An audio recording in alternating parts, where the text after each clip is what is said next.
Hey guys, what's going on? This is Dr. Daniel Davila with DuPage Pain Management in Willowbrook, Illinois.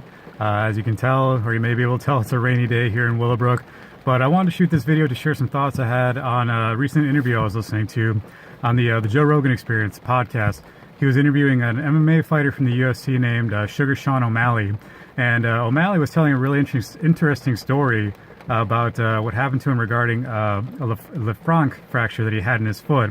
So basically, this is a fracture that you get in your foot between the big toe and the second toe at the mid-tarsal joint, the middle part of the foot. So O'Malley was saying that he went to the doctor's office and he got an x-ray taken.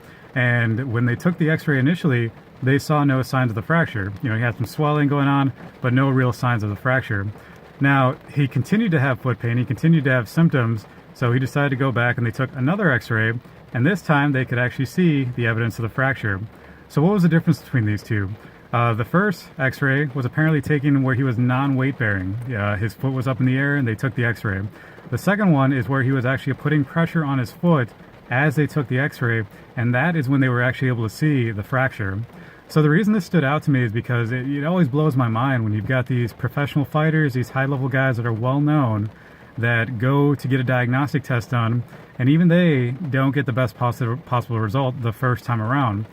Now, the reason this is significant is because I've met so many patients in my practice who they've gone in for diagnostic testing and they were told nothing is wrong. But they continue to have symptoms, they continue to have problems. I can give you a very specific example. I was at a marketing event one day, I was at a health fair, and I was talking to a woman who told me that she felt like she may be having issues with her L5 disc. And she was describing the radiating pain, the sciatica she was having. She was starting to get to a point now where she had numbness and tingling developing in her leg and her thigh, and it was progressively getting worse, going into her feet and her toes. Now, she told me, I've gone for an MRI, and they told me that I had no disc problems, I was fine. They literally told me it was all in my head. At this point, she broke down crying and telling me, I don't think it's all in my head. I know for a fact that I feel this pain. I know what I feel. Why are they telling me there's nothing wrong? And I asked her, okay, I'm sorry you're upset. Let me ask you a question. When you got the MRI taken, were you standing or were you laying down? And she said, well, I was laying down. I was laying on my back when they took the MRI. I said, okay, when you have your pain, what are you usually doing? Are you standing? Are you laying down?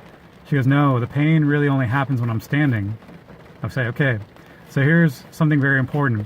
When you know you have the pain and dysfunction in your standing and your weight bearing, well, in order to get an accurate read with a diagnostic test, you have to recreate that pattern. You have to recreate that environment where you actually have your symptoms to know for sure what is going on.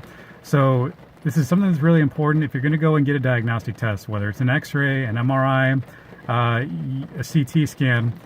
If you know your symptoms are different in certain positions or under certain stress, it's a good idea to try to get that diagnostic test done in that same position of stress.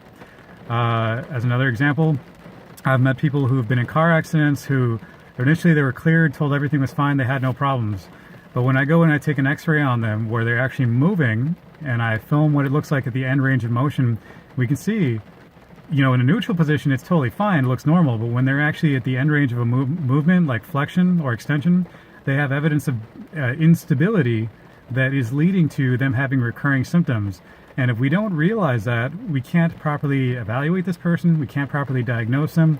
Most importantly, we can't properly treat them and help them get back to doing what they need to do better, with no pain, better stability.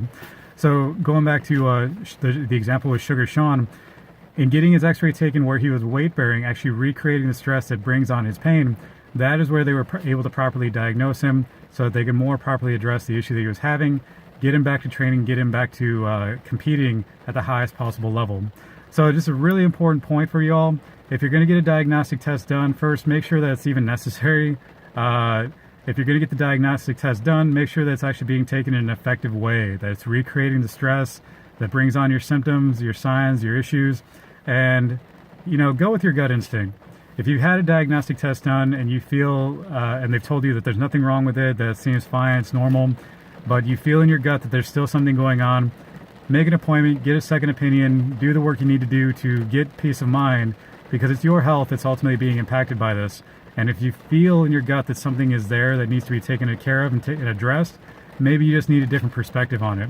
All right, If you have any questions about this, please go ahead and let me know. I'm trying something new with this Instagram story cutter. So if you're able to see this, please give me a thumbs up. Let me know. I'd really appreciate it. Otherwise, have a great weekend. Take care of yourself.